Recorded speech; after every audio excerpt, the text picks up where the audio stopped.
अपने कमरे में खिड़कियां बंद करके आराम से बैठा हुआ था। मैं गलती से अंदर से दरवाजे की कुंडी लगाना भूल गया था। उसी वक्त अचानक मेरी चाची अंदर आ गईं। सामने का नज़ारा देखकर वो तुरंत बाहर भाग गईं, लेकिन मैंने अपना काम रोकना सही नहीं समझा। जब मैं बाहर आया तो चाची बोली, "क्यों समीर, अंदर क्या कर रहे थे?" मैंने कहा, "चाची, आपको पता ही है, अब मेरे मुंह से क्या सुनना चाहती है?" चाची बोली, "वह सब ठीक है, लेकिन तुम्हें अपना कमरा बंद नहीं करना चाहिए था।"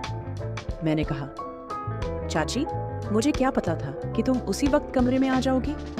वैसे भी मैं तो कुछ गलत कर नहीं रहा था।" चाची बोली, "वह बात नहीं है, लेकिन फिर भी तुम्हें पता है, जब कोई उस काम को करते हुए देख लेता है तो उसका मन भी वही सब करने को लगने लगता है।" मैंने कहा, "तो चाची, तुम भी आ जाया करो।" चाची बोली, "मन तो मेरा भी बहुत कर रहा है, लेकिन तुम्हें तो पता है, तुम्हारा चाचा कई दिनों से घर से बाहर गया हुआ है और मैं अकेली वह सब कैसे करूंगी?" मैंने कहा, "चाची, अगर आप बुरा न माने तो मैं आपकी मदद कर दूंगा। मैं आपके साथ वह सब काम कर सकता हूँ।" चाची बोली, "तेरा दिमाग खराब है।" इससे पहले कि चाची और कुछ बोल पाती, मैं तुरंत वहां से भाग गया। वैसे भी मैं तो अपनी चाची के साथ बहुत पहले से वह काम करना चाहता था, लेकिन हाँ, कहने की हिम्मत नहीं हो रही थी। आज चाची ने मुझे देख लिया था, तो आज वह बात कहने का सही टाइम आ गया था और माहौल भी था, इसलिए मैंने वह बात कह दी। इससे एक बात मुझे पता लगी कि बात कहने का भी एक सही समय आता है। उस समय बात कर लेनी चाहिए। उस समय आपकी बात पूरी होने के बहुत चांस होते हैं। एक दिन चाचा और चाची छत पर काम कर रहे थे। मैं उन्हें यह सब करते हुए देख रहा था। मैंने कुछ देर खड़े होकर देखा। मेरे सामने फेस टू फेस एक फिल्म चल रही थी। मुझे चाचा चाची को देखकर बहुत मजा आ रहा था।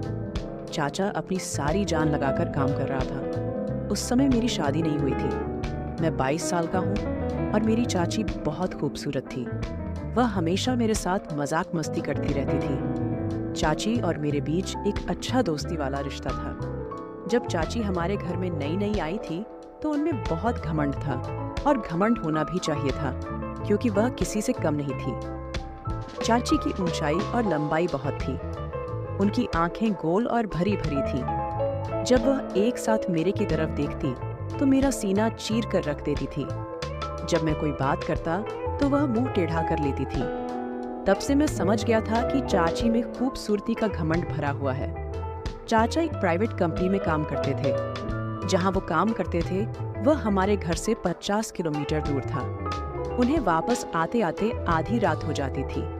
कभी कभी तो वो घर वापस नहीं आते और वहीं ठहर जाते थे। वो बस अब वहीं रहने का प्रबंध कर रहे थे, क्योंकि घर रोजाना आना जाना बहुत दूर पड़ जाता था। जब चाचा जी वापस नहीं आते थे तो चाची अपने कमरे में अकेली रहती थी। मैंने चाची को कई बार अकेले देखा था और उन्हें देखकर ही मैंने भी महसूस किया कि मेरे चाचा आधी रात घर आते हैं, कभी काम करते हैं और कभी नहीं। जितनी चाची को प्यार की जरूरत थी, चाचा उतना प्यार चाची को नहीं दे पा रहे थे। यह बात मुझे पूरी तरह से समझ आ गई थी। एक दिन सुबह मैंने देखा चाची बहुत उदास लग रही थी, तो मैंने उनसे पूछा, "क्या हुआ चाची, आप उदास लग रही हैं?"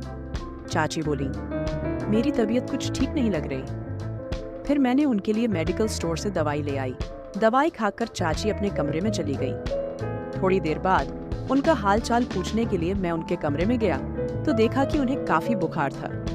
मैंने कहा, "चाची, चाचा जी आज घर नहीं आएंगे?" चाची बोली, "वह ऑफिस के काम के लिए कुछ दिनों के लिए बाहर गए हैं।" मैंने कहा, "अब क्या करूं? चाची की तबीयत तो बिगड़ती जा रही है।" तभी मुझे ध्यान आया, मेरा एक दोस्त था, अमन, उसके पापा डॉक्टर थे।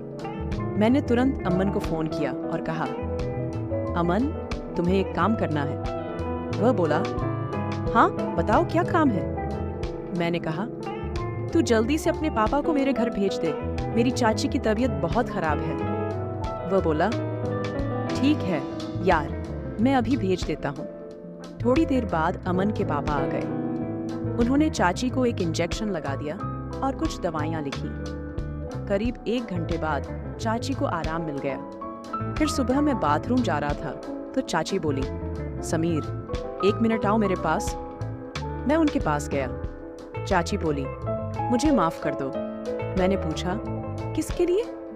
तो चाची बोली, जब से मैं इस घर में आई हूँ एक बार भी तुझसे सीधे मुंह बात नहीं की और तू मेरा कितना ख्याल रखता है ये कल मुझे पता चला जब मेरी तबीयत खराब थी।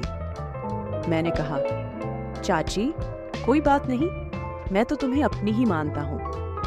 फिर मैंने सोचा कि चाची तुझे अपने दिल की बात कह दो, यही सही मौका है। लेकिन मैंने सोचा अभी दिल की बात बताना बेवकूफ़ी होगी, क्योंकि अभी तो चाची मेरी ओर बात करने लगी है। अगर मैं अभी बता दूंगा तो बहुत जल्दी हो जाएगा और चाची भी नहीं कर सकेंगी, इसलिए पहले चाची के साथ और ज़्यादा प्यार पाना पड़ेगा। इसके बाद चाची और मेरे बीच एक अच्छी दोस्ती हो गई। मैं चाची की हर बात मानता और जो भी काम वो कहती मैं दौड़ दौड़ कर देता। चाची अब मेरे प्रति थोड़ी ज़्यादा आकर्षित होने लगी थी। एक दिन चाची ने मुझसे कहा, समीर तुम्हारा चाचा तो कभी कभी ही घर आता है, तुम रात को मेरे कमरे में आ जाया करो, हम दोनों बातें कर लेंगे या एक साथ बैठकर फिल्म देख लेंगे। अकेले में मेरा कमरे में जी नहीं लगता। मैंने अपने मन में सोचा, लो चाची मुझे हिंट दे रही हैं। डायरेक्ट कहने से तो अब मुझे और भी आसान हो गया। अब किसी भी तरह से अपनी बात कह ही दूंगा। मैं चाची के कमरे में गया तो चाची अभी भी घर के काम कर रही थी। चाची को देखकर मेरा मन मचल गया और मैंने मोबाइल में मूवी देखने लगा। वीडियो की आवाज़ पूरी ऊंची थी और पूरे कमरे में सुनाई दे रही थी। चाची के पीछे का मुंह कमरे के गेट की ओर नहीं था, बल्कि टेढ़ा था, इसलिए बाहर से कोई आ रहा है इसका पता नहीं चल सकता था। मैं अपनी मस्ती में फिल्म देख रहा था और आवाज़ का आनंद ले रहा था। मुझे यह भी पता नहीं चला कि कब चाची कमरे में आ गई। चाची भी पीछे आकर वह फिल्म देख रही थी, लेकिन मुझे यह पता नहीं चला। चाची ने खंखार मारी और मैं उस फिल्म से ध्यान हटाकर देखा तो पीछे चाची खड़ी हंस रही थी। मैं जल्दी जल्दी फिल्म बंद कर दिया और पूरी तरह घबरा गया। चाची ने मेरा कान पकड़कर कहा, क्यों? अब क्यों बंद कर दिया? क्या डर गया? मैंने थोड़े हंसते हुए और थोड़े घबराते हुए कहा, चाची डर लगता है जब कोई वह फिल्म देखते हुए पकड़ लेता है। वह बोली, अच्छा अब तुम्हें डर लगता है? जब चाची के कमरे में फिल्म देखने लगे थे तब तो डर नहीं लगा कि चाची कब आ सकती हैं। मैंने कहा, चाची बस क्या बताऊं, आपके कमरे में पता नहीं क्या है, बस जब आना होता है तो मन मचलने लगता है। मैं चाची का हाथ पकड़कर बेड पर बैठ गया और कहा, चाची मैं एक बात कहना चाहता था, क्या तुम बुरा तो नहीं मानोगी? चाची बोली, तू तो कुछ भी कह ले, मैं अब बुरा नहीं मानूंगी। मैंने कहा, अगर मुझे बुरा मानना होता तो जो तुमने हरकत की उसे देखकर तो मैं तुझे कमरे से बाहर निकाल देती। मैंने थोड़ी नजरें झुका ली और फिर कहा, चाची जब तुम पहली बार इस घर में आई थी तब से मुझे तुम बहुत अच्छी लगती हो। चाची बोली, अच्छा जी तो फिर क्या करें? मैंने कहा, चाची मैं तुम्हारे साथ एक बार। चाची बोली, समीर पर ये कैसे हो सकता है? अगर ये बात तुम्हारे चाचा को पता लग गई तो वो मुझे नहीं छोड़ेंगे। मैंने कहा, चाची हम घर वालों की नज़र से छुपकर काम करेंगे। चाची बोली, नहीं मैं तुम्हारे साथ वो सब नहीं करूंगी। मैंने कहा, चाची मैं तुमसे वादा करता हूँ कि हमारी बात घर के तीसरे व्यक्ति को नहीं पता लगेगी। चाची बोली, पर समीर मैं तो तुम्हारी चाची हूँ। मैंने कहा, तो क्या हुआ, हम कुछ गलत नहीं कर रहे हैं। चाची ने कहा, तू तो देख ले, चाचा तो आधी रात को घर आता है थका हुआ, कभी कभी वो तुम्हें खुश करता है कभी नहीं। मुझे चाचा जी के बारे में सब पता है, बस तुम खुश रहने का दिखावा करती हो। चाची का चेहरा वहां ही उतर गया और चाची का चेहरा देखकर मुझे सच का पता लग गया। चाची बोली, हाँ समीर तुम सच कह रहे हो, बस टाइम ही बीतता है, मैं चाचा जी से खुश नहीं हूँ। तुम्हारा चाचा बस ये बहाना बनाकर जल्दी सो जाता है। इतनी दूर से चलकर आया, अब मैं थक गई हूँ, मुझे नींद आ रही है। रोज रोज तो मैं उन्हें खुश करने के लिए फोर्स भी नहीं कर सकती। उन्हें खुद ही सोचना चाहिए कि वो मेरा ख्याल रखें। वो तो बस तब प्यार करते हैं जब उनका मूड होता है। उन्हें मेरी तो थोड़ी भी फिक्र नहीं होती कि अब मेरा मूड है या नहीं। वो बस अपना ही देखते हैं। इन बातों को सुनकर मैं चौंक गया। मैंने कहा, चाची, तभी तो मैं तुम्हारी इतनी फिक्र करता हूँ, तभी तो मैं कह रहा हूँ कि मैं तुम्हें खुश कर सकता हूँ। चाची, मैं तुम्हारी हर एक फीलिंग को समझता हूँ। तब चाची ने मेरा हाथ पकड़कर उसे कसकर दबाते हुए कहा। जब चाची ने मेरा हाथ दबाया तो मुझे पता लग गया कि चाची अंदर कितनी तड़प रही हैं। चाची ने कहा, अच्छा समीर, तुम इतनी फीलिंग्स समझते हो, कितने समझदार हो गए हो। मैंने तो कभी तुम्हारी ओर ध्यान नहीं दिया। मैंने कहा, हाँ चाची, मैं तुम्हें पूरी तरह समझता हूँ। चाची बोली, चल मैं सोचकर बताती हूँ, अब तुम अपने कमरे में जाओ। जिस हिसाब से चाची ने मुझे कमरे में भेजा वह मुझे पसंद नहीं आया। मेरा पूरा मूड खराब हो गया। लगा था अब कुछ भी नहीं हो सकता था। अगले दिन मैं सुबह बाथरूम में नहाकर बाहर निकला। उस समय ही चाची भी आ गई। वो बोली, आज बड़ा स्मार्ट लग रहा है मेरा समीर। मैंने कुछ नहीं कहा और अपने कमरे में चला गया। मैं चाची से नाराज था। थोड़ी देर बाद चाची मेरे कमरे में आई और बोली, क्या हुआ समीर, तुम मेरे से नाराज हो गए? मैंने कहा, आप मेरे पास जाएं, अपने काम करें। मैं आपके साथ कोई बात नहीं करना चाहता। फिर मैं अपने काम के लिए बाहर चला गया। जब मैं शाम को घर वापस आया तो देखा कि चाचा जी भी घर आ चुके थे। मेरा मूड और भी खराब हो गया क्योंकि अब मेरा सपना सपना ही रह जाएगा। चाचा ने मुझे देखकर कहा, समीर कैसे हो? मैंने कहा, ठीक हूँ चाचा जी। फिर मैं अपने कमरे में चला गया। थोड़ी देर बाद चाचा ने मुझे बुलाया और बोले, आजा समीर, खाना खा ले। फिर हम बैठकर खाना खाने लगे। मैं चाची की ओर नजरें मार रहा था। चाची मुझे देखकर मुस्कुराने लगी और चुप रहने का इशारा करने लगी। चाचा ने मुझसे पहले खाना खा लिया और फिर अपने कमरे में चले गए। मैं धीरे धीरे खाना खा रहा था। तब चाची मेरे पास आकर बोली, क्या बात है समीर, तुम मुझसे नाराज हो? मैंने कहा, हाँ। वो बोली, तू मेरी बात क्यों नहीं समझ रहा? यह गलत है। मैंने कहा, इसमें गलत क्या है? चाची बोली, तू अपने कमरे में जा, खाना खाकर सो जा। मैंने कहा, मैं सोऊंगा कि जागूंगा, आपको इससे क्या? और मैंने कहा, मैं आज रात छत पर ही बैठा रहूंगा, बिल्कुल नहीं सोऊंगा। यह कहकर मैं अपने कमरे में चला गया। मैंने ठान लिया था कि चाहे कुछ भी हो जाए, एक बार तो अपना सपना पूरा करके ही रहूंगा। जब सब सो गए, मैंने अपने कमरे का दरवाजा जोर से खोला ताकि चाची को पता लग जाए कि मैं छत पर जा रहा हूँ। फिर मैं छत पर चला गया। मैं वहां 2 मिनट तक बैठा रहा। तभी मुझे पायल की आवाज सुनाई दी। पीछे मुड़कर देखा तो चाची छत पर आ रही थी। वो मेरे पास आकर बैठ गई और बोली, तू पागल हो गया है, इतनी रात को इधर छत पर क्या कर रहा है? मैंने कहा, मेरी मर्जी, मैं वही करूंगा जो चाहता हूँ, आप नीचे जाइए।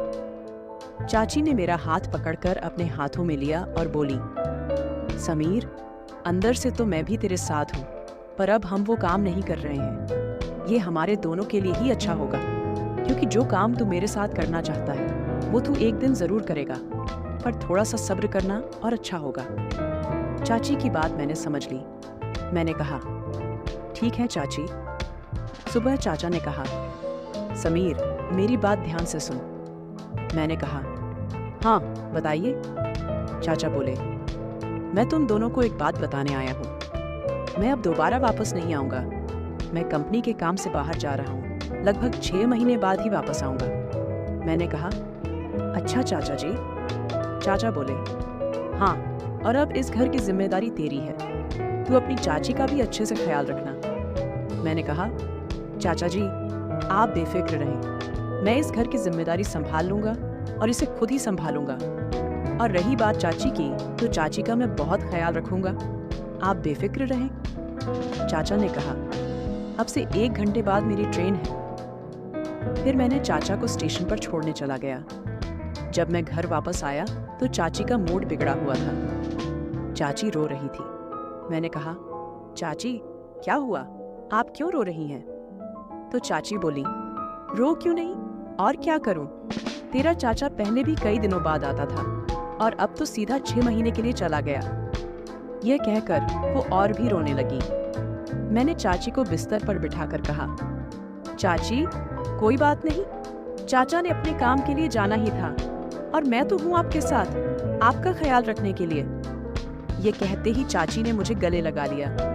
इसके बाद तो बिना कुछ कहे चाची ने मेरे साथ शुरुआत कर दी। इससे आगे की बात तो बढ़ती गई, क्योंकि चाची अब बहुत दुखी थी और पूरी तरह तैयार हो गई थी। उन्होंने बिना कुछ देखे सारा प्यार मुझे दे दिया। फिर मैंने भी पीछे नहीं रहा। चाचा जो चाची को अधूरा छोड़ देते थे, मैं आज वो कमी पूरी कर रहा था। मैंने सारी रात चाची की पूरी सेवा की। रात के करीब 3 बजे गए थे। फिर कहीं जाकर हम दोनों सो गए। अगले दिन जब चाची उठी तो चाची के चेहरे से साफ पता चल रहा था कि चाची वास्तव में खुश हैं। इसके बाद चाची ने मेरा हाथ पकड़कर बोला, थैंक यू समीर, जिस खुशी की तुमने मुझे दी है उसके लिए मैं तो नहीं जानती कब से तुम तड़प रहे थे। मैंने कहा, चाची, आप तो मेरी बात ही नहीं मान रही थी। साथ ही देखो, आज आपके चेहरे की खुशी ही बता रही है कि आप अंदर से कितनी खुश हैं। इसके बाद चाची ने मुझे गले लगाकर बोला, शुक्रिया मेरे समीर। उस दिन के बाद से मैंने चाची के कमरे में ही सोना शुरू कर दिया और अब हम दोनों रोजाना खुश रहने लगे।